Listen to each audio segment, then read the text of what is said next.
if I have to go start from the zero in Cow Dragons, this is what I'm going to do.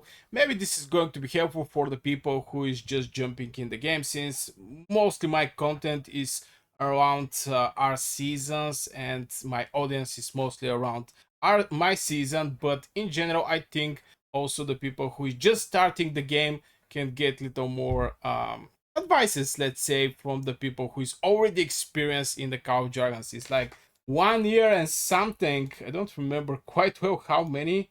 433 days, ladies and gentlemen, are sitting here. So yeah, the first thing that I'm going to do when I start from the zero. Now you can pick your server, but you don't know who is going to be in your server.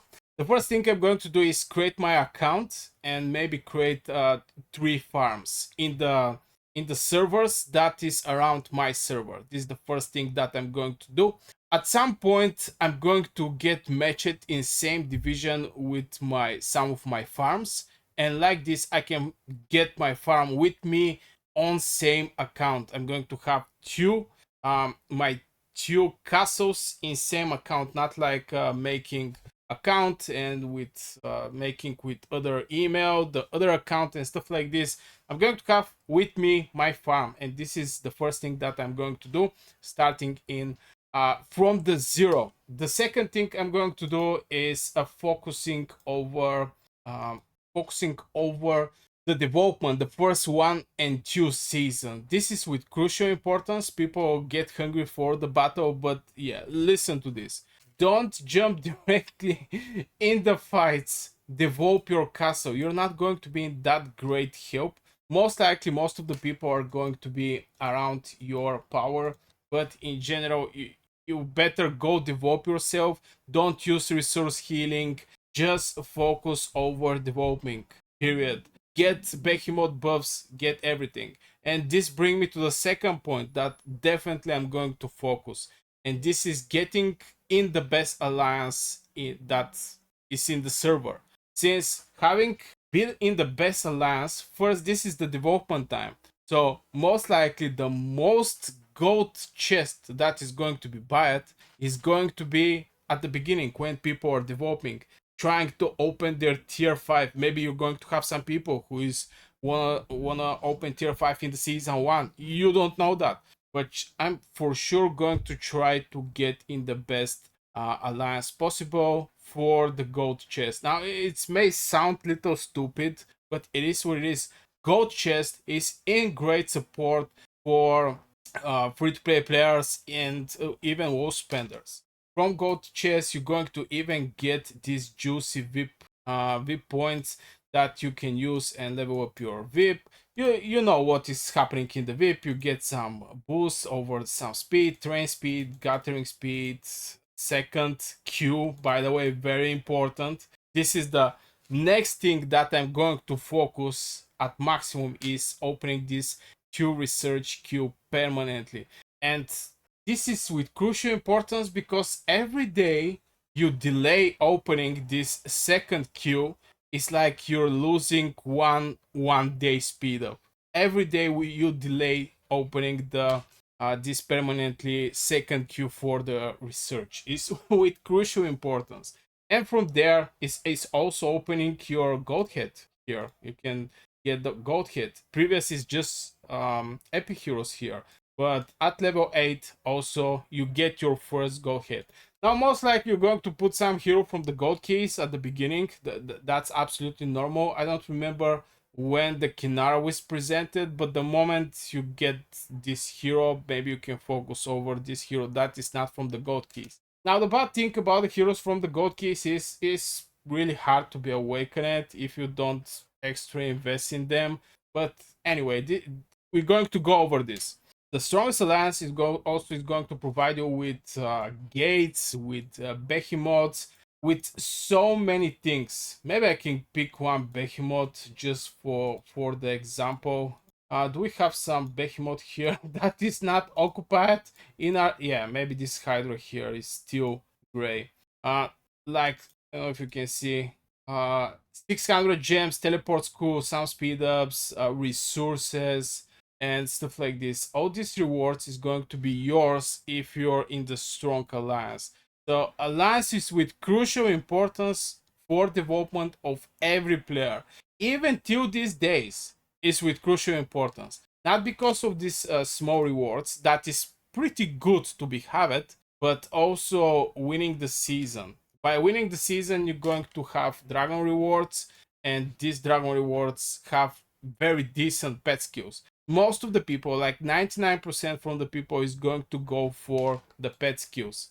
And I also I'm going to go for the pet skills. I don't remember quite well what was the rewards, seasonal rewards. Rewards, maybe it's here. For the dragon, looks how juicy rewards you have here. Of course, the magma or non-magma is same, just little more expensive. This is 100 with magma, 1000. This is 1200. So yeah, you get the idea. You need strong alliance. You need the best alliance. Try to go in the best alliance. Rewards and gold keys, gold chest. The second thing I'm going to do is saving my gems. I'm going to save my gems and go for events that definitely deserve my attention. Now, this don't mean Wookie Spin, Wookie Wheel, or Wheel of Destiny, or stuff like this. Just save your gems for some very good event. Now, the was good event was Artifact Throwback. This is for me the best event so far presented in Call of Dragons, and I'm going to explain why. It's just because you can handpick the artifact you like. And in the process, you're going to get also legendary artifacts and so on. Now, Forge of Light is same, but you have to draw 2 artifacts, and if you don't draw your artifact, for sure you're going to get your artifact at the 3rd time, but you have 1% chance there. So most likely you have to make 1000 draws, and after this, if you're unlucky like me, because yeah, getting this artifact cost me over something like 240 summons, draws, to get this artifact. It was just way too much gems, way too much gold. I even buy gold chests when I go for this artifact. But anyway, Artifact Throwback Companion is also very good event for 15,000 gems. I think it's 1,500 each draw. Every 10 draws, you're going to get a legendary artifact. Artifacts with crucial importance in Call of Dragon. Guys, don't get me wrong. I was running 2 Mage Legions just because I was having Phoenix Eye and where was the other one? And Mirage Orb. And Mirage Orb, I managed to get it from the Artifact Throwback. And I hand-picked this artifact. The other one, this one, I spent that much for this one just because I need this magic unit attack and legion attack. That's why I focus so hard over this artifact. Also is one of the best artifacts in Call of Dragons, period. This minus 60% defense for 20 seconds, it's not only supporting your legion, it's supporting everybody who is on your side in the fight, fighting with these 10 legions. It's brutal artifact. It's basically brutal artifact. So yeah, artifacts is with crucial importance. So I'm going to save my gems for very good events. It strongly depends. Are you free to play player? Are you WoW spender, mid spender, whale? I think whales can actually have everything, so most likely they don't need most of my tips here, since the strongest alliances are going to directly contact to these people and ask them, yo, wanna join us? Pretty normal, but yeah, for free to play player, WoW spenders, I think these tips is going to be in help. Now, yeah, save your gems. About Teatri and arrows, don't rush for the tier 5. Period. Don't rush for the tier 5, and I'm going to explain why. I have a specific video coming about the tier 5 rushing, but I'm going to give you maybe one of the most important thing. It's just, if you go for tier 5, maybe you want to heal 50. Look how many mana is this thing. Maybe I'm going to make it 1000. 100,000. 30 million mana, 21, blah blah blah. If you go for tier 4, you're going to immediately see the difference. I know it's a cavalry and this is the mages, but see the difference. You can heal up to 3 times more tier 4 units at cost of the tier 5. And you're going to have more units, you're going to fight more, blah blah blah blah blah blah. Even though the exchanges is not that great between tier 5 and tier 4, you're still going to have you can heal more tier 4 units. So I don't suggest rushing that much for the tier 5. Just focus building your castle, focus, because to make this level 25 you're going to need 2000 gems. Buy this building print or something like this. Don't remember what was the name of this thing. This thing here, master blueprints. You're going to need for every building. Okay, maybe not for every, but for almost 90% of the buildings here.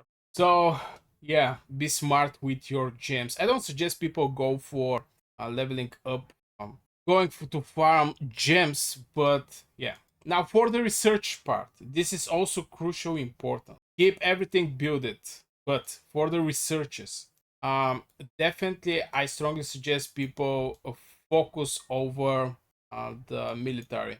The military, Daventry, of course, at some point you're not going to proceed. When you make this assault strategy level 7, you have to basically get all the researches here before you proceed to level 9.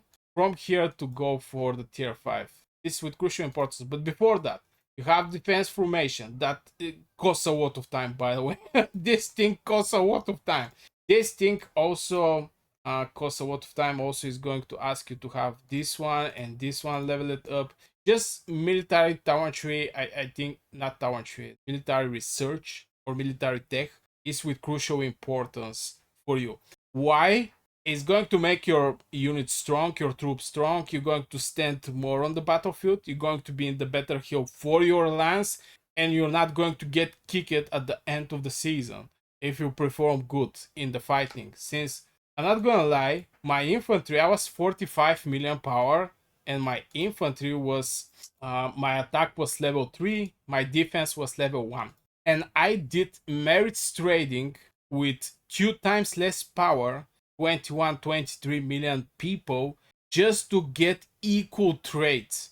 And sometimes there is there is no wars and you have to do merits trading, since if your alliance put your target how much merits you have to do for the week, you have to cover this merit. So yeah, and when the fights come, you just have to stay strong.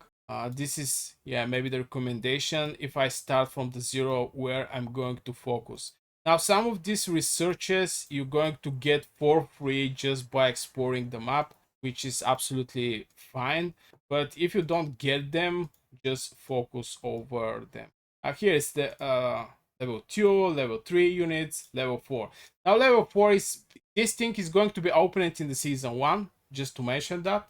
Level 5 is a different story that I'm not so sure I want to talk in this video. But yeah, tier 4 is like you can open it in the season 1. Tier 5, maybe some people are going to open them in the season 6, or I don't know in which season. Currently we're in season 5, so even more time. It's just crazy. It's crazy.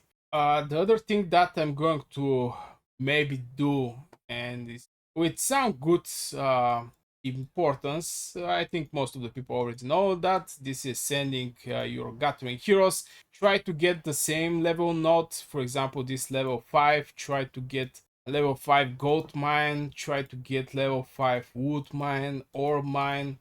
Use the specific heroes for this gathering. For example, Pan is specialization, let's say it like this, in the wood gathering speed.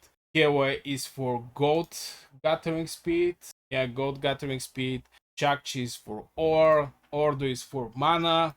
Indis is universal, but mostly is for the wood. Where is this thing? Wood gathering speed 10%.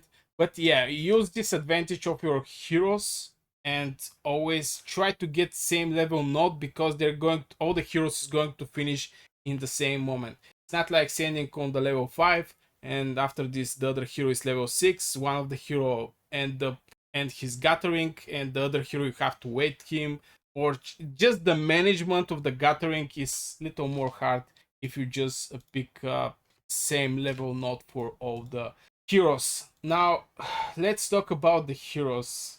We're speaking about the heroes. Now I'm going to focus over one troop. I think this most of the people are already familiar with that, but yeah, I'm going to focus over one troop, develop heroes in this direction.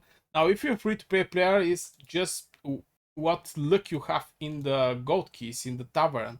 If you go for gold chess, you have like 1%. Since you make 4 draws, is going to be 4% to get a legendary hero. But yeah, I'm going to focus over some range unit. Depends how lucky I am with the draws. Mostly it's going to be either marksman or mages. Right now with this seasonal talents, almost everybody go for marksmans with this wonk range warfare. But yeah, depend what work you have. If you have something to spend, you can go either for mages or you can go for marksmans. I think till this day, Kinara is one of the best heroes. Also, you can get Lilia from the VIP shop. Basically, this is two very strong heroes that you can pick. I don't suggest Madeline since I have her. I don't use her. Period. I have her. I don't use her. In my season, the hot item is Gore's Kogel, the most painful and annoying combo that Cow of Dragons know. So it's not going to be Madeline or something like that. So yeah, this is maybe my 2 cents over if I have to start over what I'm going to do. If you have any suggestion for the, you can be helpful, just write them in the comments below so we can help also other people with some extra tips from a different point of view. And yeah, I guess it's it for this video, guys. I hope you enjoyed. If you do, hit one like, subscribe, become a member, join the Burgi gang if you already didn't, and yeah, see you in the next video.